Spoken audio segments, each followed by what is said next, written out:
Hi and welcome. I'm Bill Say. Today I'd like to talk about a really exciting and really challenging aspect of diversity awareness work, and that is the other. What is the other? Well, it could be a lot of different things. It could be a person, it could be a group, or it could be a whole perspective or experience that someone, for example me or you, thinks, that's not me. That one is different. Thinks differently, behaves differently, looks differently, has a different religion or political view or socioeconomic level, etc. Different age or generational difference. There's all kinds of others in life.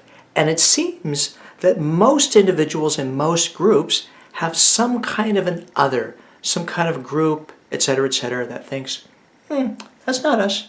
That is not what we're about.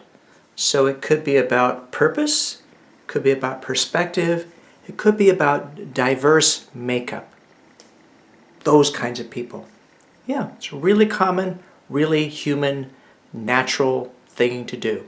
But the problem is when the other stays the other, a lot of the times we, A, don't understand them, 2, don't have enough connection with them, and 3, we often leave out, marginalize, conflict with. A bunch of reasons why it may be helpful if you're thinking about overall diversity awareness, if you're thinking about overall community building, to not only really support the me or the us, yes, that's really important too, but to also consider, who is this other? Why do they think the way they do? Why do they behave the way they do? If I'm interested in these things, maybe I can start to get to know them. So, it's a big deal. And it's one of the things that's most difficult because sometimes we feel conflicted about the other. Sometimes we don't even like the other. Sometimes we hate the other. And of course, there's times in life when people kill off the other in some literal sense, some political sense, or psychologically. We just do away with that other kind of person. Yeah? So, when I was thinking about that, one of the ideas I had was diversity awareness, cultivating a bigger, more inclusive awareness of diversity is also like developing a kind of a community mind. Yeah, I like that idea. So if we're interested in creating more of that mind of community, then I think we need to really look at the other. Identify our others and start to get to know them. We can read about the other, find out about their history, find out about their background, what they have experienced, what they have struggled with, what they continue to struggle with. Yeah? So that we start to understand, because that's one of the main benefits of working with the other, is a greater understanding. The second benefit is we may also find, through our getting to know the other, that we start to have a bit better of a relationship, more connection. Yeah? So here's a little drawing. In the last video I talked about identity and other. Here I'm going to draw the identity that on an individual level, call it me. At the collective level, it's we, it's us. Yeah. Yes to us, yes to me, etc. But then over here, we may find the other. Yeah, there it is. And not infrequently, there's a disconnection there. There's troubles with understanding. Sometimes there's marginalization. Oftentimes there's power problems. And then again, if there's that desire for more of a sense of community, for a greater diversity awareness, then maybe it's right for us to not only support and believe in the self, believe in our own group, but to start to consider, what's over here? Yeah? Again, there's lots of different ways to do it. We can read about others, we can talk to others, get to know them. And then here's a jump. This is not for everyone. Not everyone would even believe that it's possible But it may be that as well as me being me and you being you, maybe I'm a little bit like you. Maybe I'm a little bit like the other. What an idea. Especially difficult if we really find qualities of the other to be objectionable. We can't stand. We hate the other. Then it's really difficult. But possible. Sometimes we need to really honor the problems, the pain, the difficulty, the anger, for example, with the other. And then at a certain point, we may realize, I have to get to know who this person is. I need to get to know this group or this view, this religion, this political position that I don't understand, etc. Yeah? So here in the U.S., we have this folk wisdom saying that says, before you judge someone, you need to walk a mile in their shoes, a couple kilometers in someone's shoes. Because it's not 2 steps. This wisdom does not advocate saying, just get into their shoes, walk 3 steps, call it a day. No, actually, we need to take a bit, really get into our own imagination of that other experience, of that other perspective, of that other approach or way, philosophy, political view, religion, sexual orientation, race, age, generation, etc. Yeah? What is it like? Let me walk a little bit in those other shoes. Here, the imagination, the human imagination, is an incredible thing.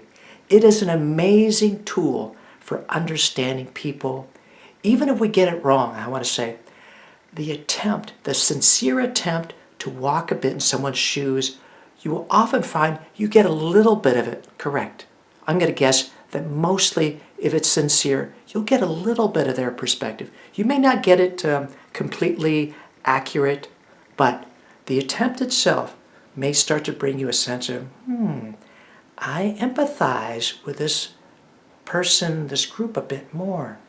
I imagine or I feel a little bit what they might be feeling. I can understand a little bit more why they may think the way they do.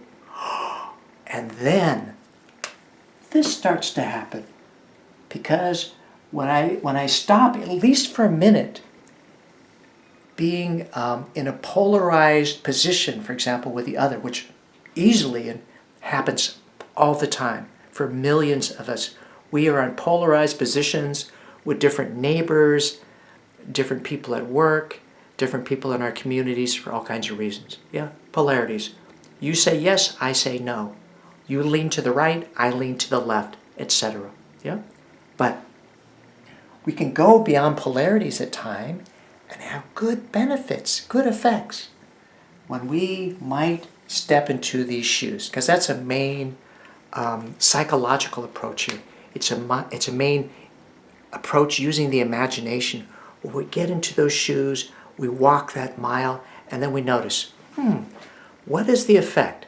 So here's some homework for you if you like.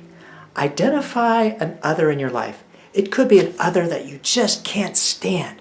But for learning purposes, you may want to use a more subtle example. Somebody who just irritates you as opposed to somebody that you can't stand. A group that you struggle with some versus a group that you hate. Just to build up that ability, take a more subtle version, identify that version of the other, and then see if you can notice, what is it about that group? What is it about that person or perspective that you really struggle with? And then, use the imagination. Get a little bit into that one's shoes. For a minute anyway, take it on. A couple minutes is better. Take it on as your own view. Take it on as your own experience. And then see, is there an effect? Many people find that something starts to shift. Maybe something starts to soften. Maybe there's a little bit more understanding. Maybe there's a little bit more empathy, compassion, care even. Yeah? Try it out. Find that person, that group, identify them. Notice what really bugs you or you don't really understand. And then imagine somehow that you are it. That's one approach, of course. But this is the one I'm going to advocate because you can always read about that kind of group or person or perspective. I'm advocating something a little different. It's using the power of our minds and imagine to become a little bit of this one, even a teeny bit. Don't fully become them a little bit, and you might find that the relationship changes. There's a little bit more sense of community, starting even in your own mind. And then you might notice if there's external steps that you might wish to take, they become a little bit easier. You might notice that communication with this other part becomes a little bit easier because you understand maybe a little bit more. You have a little bit more openness. And that's a big thing in this world where we often don't feel open enough to certain groups.